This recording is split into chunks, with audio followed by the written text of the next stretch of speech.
Carcinoma of rectum, सरतान मकद।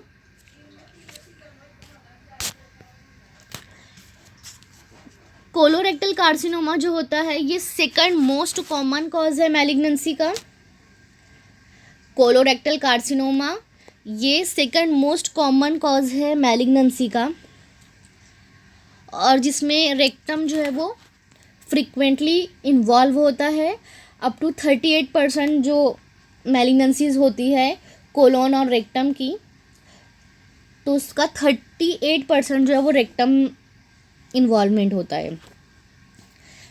इसकी शुरुआत जो होती है एक एडिनोमा के ज़रिए होती है। दैट मीन्स रेक्टम में जो मौजूद ग्लैंड्स होते हैं, ग्लैंडुलर सेल्स का ट्यूमर बनता है जो कि एडिनोमा कहलाता है, और स्टेप वाइज प्रोग्रेशन होता है, और इसमें a series of genetic changes होते हैं जिसकी वजह से शुरुआत में माइल्ड चेंजेस होते हैं और लेटर ऑन सीवियर डिस्प्लेसिया की कंडीशन डेवलप होती है, और एज अ रिज़ल्ट जो एडिनोमा होता है वो कार्सिनोमा में तब्दील हो जाता है। अब यूजुअली ये एक अल्सर की तरह होता है, मगर पॉलीप्लॉइड या फिर इनफिल्ट्रेटिंग टाइप का भी कार्सिनोमा रेक्टम में कॉमन है। इसका डिस्ट्रीब्यूशन हमने जो देखा था एक्चुअली डिफरेंट बुक्स में डिफरेंट दिया हुआ है। अगर मैलिग्नेंट कंडीशन देखी जाए कोलोन और रेक्टम को, तो कुछ बुक्स में रेक्टम को 20% बताया गया है, और कुछ बुक्स में मैलिग्नेंसी ऑफ रेक्टम जो है वो 38% बताई गई है। ये डिफरेंट साइंटिस्ट और डिफरेंट बुक के अकॉर्डिंग ये हमें डिस्ट्रीब्यूशन मुख्तलिफ मिलता है।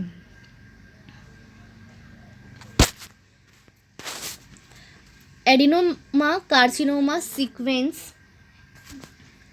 ये क्या होता है, ज़्यादातर most of the rectal cancer जो होता है इसकी शुरुआत एडिनोमा के ज़रिए एज एडिनोमा होती है। मतलब जो ग्लैंडुलर सेल्स होते हैं इनकी हाइपरट्रॉफी होती है, और homogeneous loss of additional cancer suppressor gene होता है जिसकी वजह से एक एडिनोमा बनता है। लेकिन इस एडिनोमा में बहुत सारे जेनेटिक चेंजेस होते हैं जिसकी वजह से शुरुआत में माइल्ड डिस्प्लेसिया और लेट स्टेज में सीवियर डिस्प्लेसिया की कंडीशन डेवलप होती है, और ये एडिनोमा फाइनली कार्सिनोमा में तब्दील हो जाता है।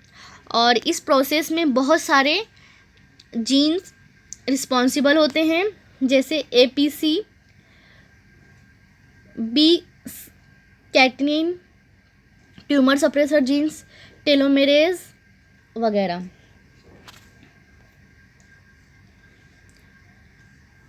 कुछ फैक्टर्स हैं जो कि इन्फ्लुएंस करते हैं कार्सिनोजेनेसिस को।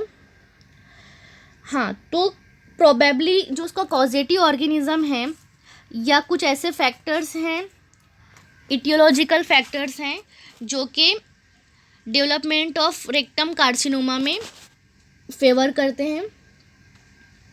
सबसे पहले है डाइट फैक्टर में ये है कि ऐसे ग़िज़ा जिसमें पॉली अनसैचुरेटेड और सैचुरेटेड फैट्स का कंटेंट ज़्यादा हो, या ऐसे अफराद जो पॉली सैचुरेटेड और सैचुरेटेड फैट का इस्तेमाल ज़्यादा करते हैं, उसमें रेक्टल कार्सिनोमा के चांसेस ज़्यादा होते हैं एज़ कंपेयर टू ऐसे इंडिविजुअल्स जिनकी डाइट में ओमेगा-3, ओमेगा-6 मोनो अनसैचुरेटेड फैटी एसिड हो, या फिर हाई रफेज कंटेनिंग डाइट का इस्तेमाल करने वाले अफराद जो है वो रेक्टम कार्सिनोमा से कम मुतासिर होते हैं। इसकी मेन वजह ये होती है कि हाई रफेज कंटेनिंग डाइट के इस्तेमाल की वजह से जो ट्रांजिएंट टाइम होता है फीकल मैटर का, तो वो कम हो जाता है, जिसकी वजह से जो कार्सिनोजेंस होते हैं उनका गट म्यूकोज़ा से कांटेक्ट जो है वो कम हो जाता है। तो इसी वजह से ऐसे अफराद जो हाई रफेज कंटेनिंग डाइट का इस्तेमाल करते हैं वो रेक्टम कार्सिनोमा या कोलोरेक्टल कार्सिनोमा से कम मुतासिर होते हैं।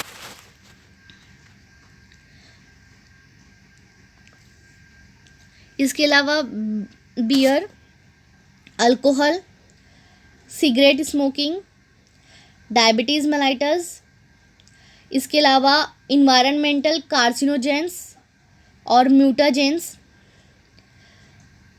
हेट्रोसाइक्लिक अमाइंस जो कि फ्राइड मीट और फिश में मौजूद होते हैं, इसके अलावा लो डाइटरी सेलेनियम का इस्तेमाल करना, ये सारी चीज़ें जो है वह कॉज करती हैं या जिसकी वजह से पेशेंट मोर प्रोन हो जाता है रेक्टम कार्सिनोमा से। इसी तरह से कुछ ड्रग्स हैं जो कि रेक्टम कार्सिनोमा से बचाती है या एज अ प्रोटेक्टिव ड्रग के काम करती है। वो है aspirin, NSAIDs, cyclooxygenase 2 inhibitors, calcium, hormone replacement therapy, low body mass, physical activity.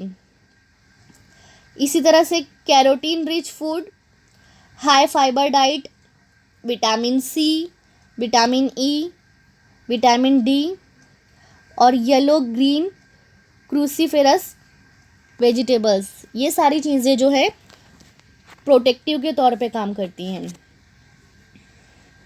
एडिनोमेटस polyp ख़ास तौर पे जो फैमिलियल होता है, जिसे हम फैमिलियल एडिनोमेटस पॉलीपोसिस कहते हैं, ये एक प्री मैलिग्नेंट लीजन है क्योंकि इसमें कुछ जेनेटिक फैक्टर्स होते हैं। एपीसी जीन ये रिस्पॉन्सिबल होता है फैमिलियल एडिनोमेटस पॉलीपोसिस का, जो कि बाद में कोलोरेक्टल कार्सिनोमा का सबब बनता है। इसी तरह से hereditary non polyposis colon cancer gene, ये भी ऑटोसोमल डोमिनेंट ट्रेट की तरह ट्रांसमिट होता है, फैमिलियल होता है, मतलब मदर से बच्चों में और क्लोज रिलेटिव्स में ये ट्रांसमिट होता है। और इस hereditary non polyposis colon cancer को लिंच सिंड्रोम 1 और लिंच सिंड्रोम 2 में डिवाइड किया गया है।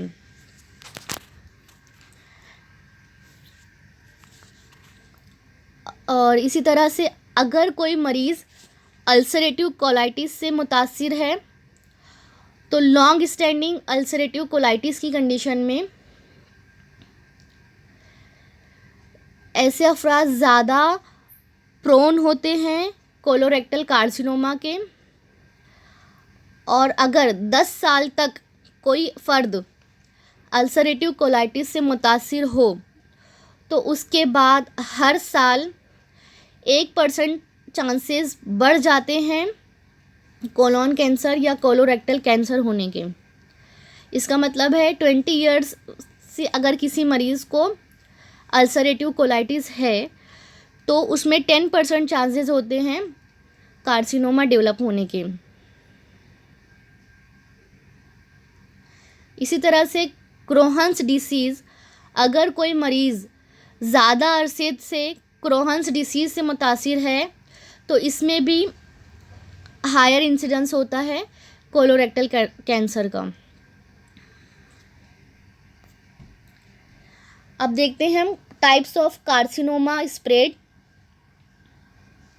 सबसे पहले लोकल स्प्रेड,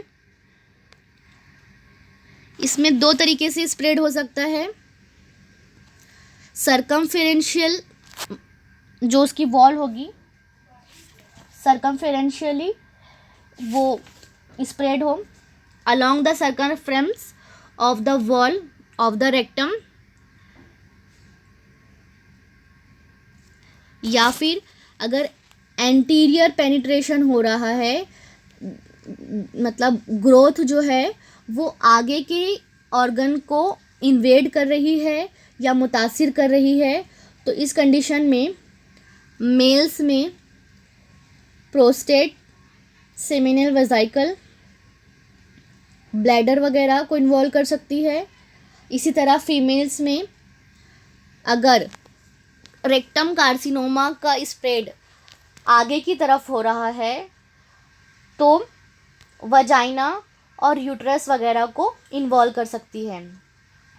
अगर लैटरल पेनिट्रेशन हो रहा हो तो ये यूरेटर को इन्वॉल्व कर सकती है। अगर पोस्टीरियर पेनिट्रेशन होता है तो ये सैक्रम, सैक्रल प्लेक्सस वगैरह को इन्वॉल्व कर सकती है। इसी तरह से डायरेक्ट स्प्रेड या लोकल स्प्रेड जो होता है सरकमफेरेंस ऑफ वॉल में होता है। दूसरा हो सकता है कि ये रेक्टम की वॉल को इन्फिल्ट्रेट कर जाए और मस्कुलरिस प्रोपरिया के बियॉन्ड स्प्रेड होकर ये कुछ वक्त तक फेशिया प्रोपरिया की वजह से लिमिटेड होता है, लेकिन लेटर स्टेज में वक्त के गुजरने के साथ जब ये कैंसर फेशिया प्रोपरिया को इन्वेड करता है, इन्फिल्ट्रेट करता है, तो इस कंडीशन में कैंसरस कंडीशन जो होती है वो एडजेसेंट स्ट्रक्चर में स्प्रेड हो जाती है। अब हम इसमें देखेंगे कि after infiltration into the fascia propria कौन कौन से ऑर्गन्स जो है वो इस कैंसरस कंडीशन से मुतासिर होंगे। तो इसमें फर्स्ट अगर एंटीरियर स्प्रेड होता है तो प्रोस्टेट, सेमिनल वेसिकल और ब्लैडर मेल्स में, फीमेल्स में वजाइना और यूट्रस, लेटरल में बोथ सेक्सेस में यूरेटर्स। पोस्टीरियर पेनिट्रेशन तो बोथ सेक्सेस में ये एनाटॉमिकल स्ट्रक्चर जो है वो कॉमन होते हैं, सैक्रम और सैक्रल प्लेक्सस। सेकंड स्प्रेड है लिम्फेटिक स्प्रेड। ये एक्सक्लूसिवली अपवर्ड स्प्रेड होता है और जो मेटास्टैटिक होती है वो हायर लेवल पे होती है। रेक्टम का अपर थर्ड जो होता है उसका lymphatic drainage inferior mesenteric artery के आसपास जो नोड्स मौजूद होती है उसमें होता है। इसी तरह जो middle third of the rectum है उसका स्प्रेड ऊपर की तरफ इंफीरियर मेजेंट्रिक नोड्स में, और ये लिम्फेटिक ये मिडल रेक्टल आर्टरी के पास से लेकर इंटरनल इलियक लिम्फ नोड तक कार्सिनोमेटस कंडीशन को या कार्सिनोमेटस सेल को ट्रांसमिट कर सकती है और कार्सिनोमेटस कंडीशन को स्प्रेड कर सकती है। इसी तरह से जो लोअर थर्ड होता है रेक्टम का,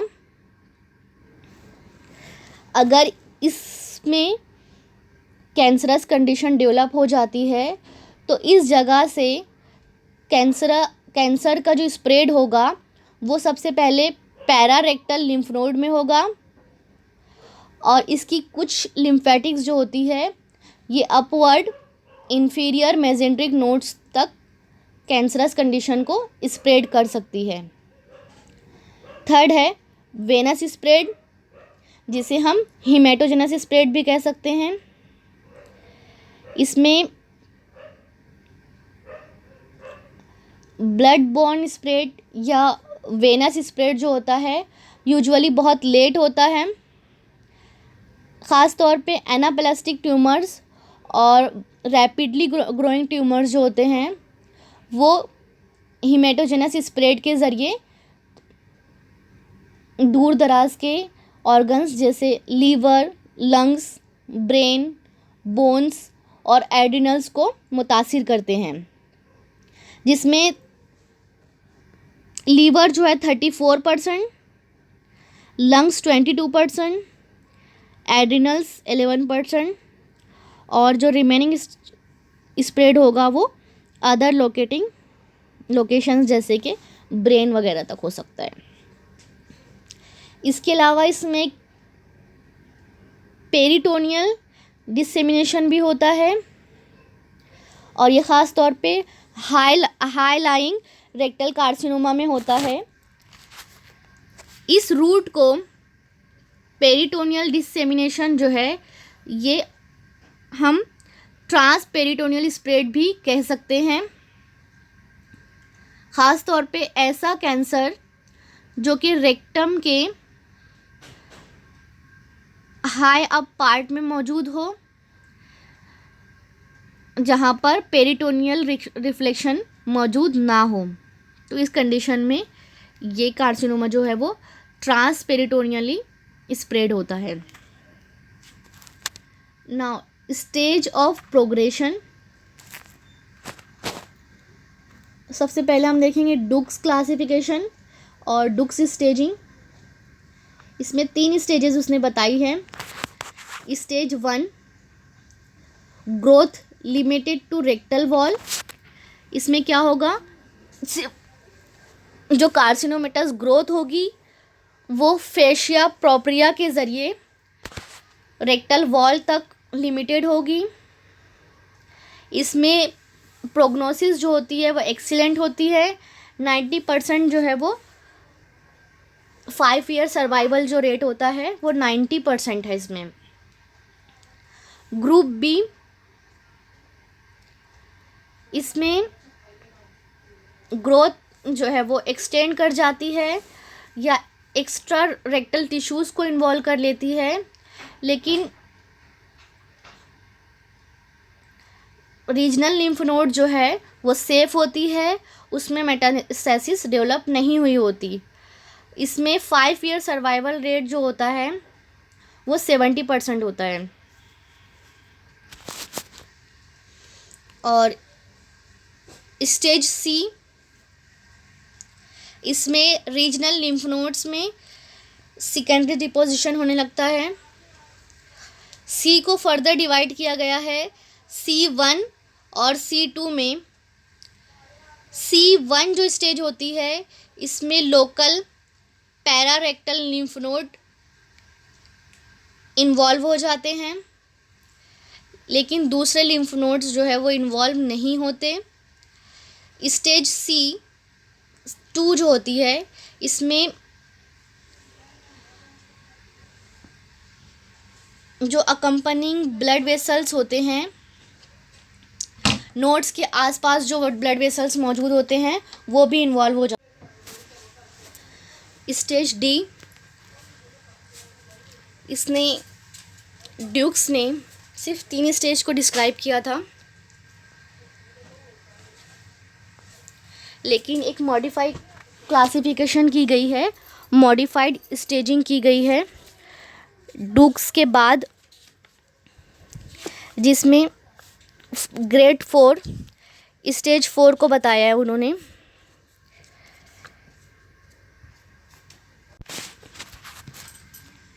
एस्टलर Coller's modification for Dukes staging.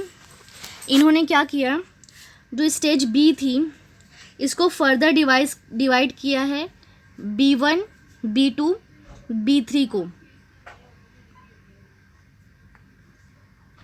जो B1 है तो इसमें ऐसे ट्यूमर्स का शुमार होता है जो कि मस्कुलरिस प्रोप्रिया को इन्वेड कर देते हैं।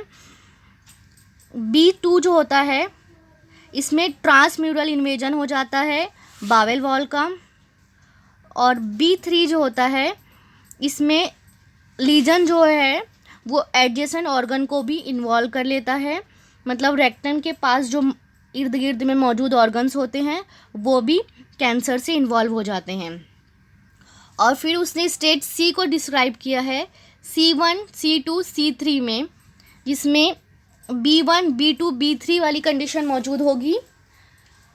C1 में B1 की डेप्थ होगी, दैट इज़ मस्कुलरिस प्रोपरिया इन्वेड हो जाएगी, मगर साथ में लिम्फ नोड मेटास्टेसिस भी होगी। इसी तरह C2 में ट्रांसम्यूरल इन्वेजन हो जाएगा बावेल वॉल का और लिम्फ नोड मेटास्टेसिस होगी। C3 में लीजन एडजेसेंट ऑर्गन को इन्वॉल्व कर लेगा, साथ में लिम्फ नोड इन्वॉल्वमेंट होगा। और उसने स्टेज 4 बताई है जिसमें डिस्टेंस मेटास्टेसिस मौजूद होती है। यह है डुक्स क्लासिफिकेशन। सी में इन्वॉल्वमेंट हो जाता है लिम्फ नोड का। इसमें सिर्फ स्टेज 1 में सिर्फ सब म्यूकोजा इन्वॉल्व होती है। देन ये मस्कुलरिस प्रोपरिया को क्रॉस करके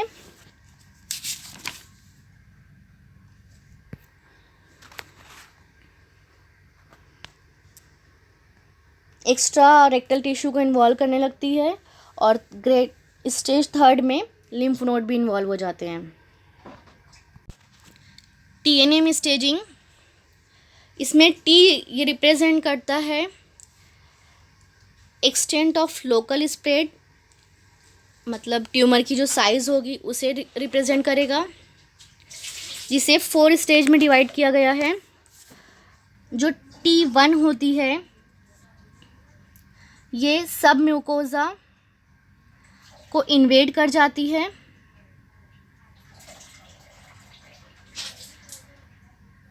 T2 जो होती है ये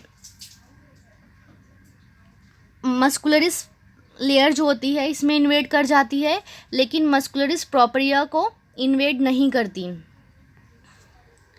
जो T3 होता है ये इन्वेजन जो होता है वो मस्कुलरिस प्रोपरिया के ज़रिए होता है, लेकिन सेरोसा को इन्वेड नहीं करती और मेसोरेक्टल फेशिया को इन्वेड या इन्फिल्ट्रेट नहीं करती। जो T4 होती है इसमें सेरोसा दैट इज़ मेसोरेक्टल फेशिया को ये इन्वेड करके उसे क्रॉस करके आसपास के ऑर्गन को इन्वॉल्व कर लेती है और लोकल स्प्रेड कॉज करती है। TNM क्लासिफिकेशन में जो N होता है ये नोडल इन्वॉल्वमेंट को जाहिर करता है। इसमें N0 जो होता है कि कोई रीजनल लिम्फ नोड इन्वॉल्व नहीं है।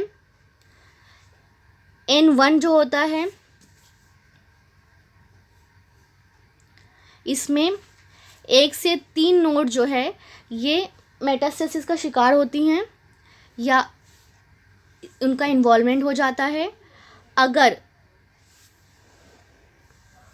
4 या उससे ज़्यादा नोड्स इन्वॉल्व हो जाएं तो इसे हम N2 देते हैं, और कुछ किताबों में N3 जिसमें मेटास्टेसिस हो जाती है सेंट्रल नोड्स में।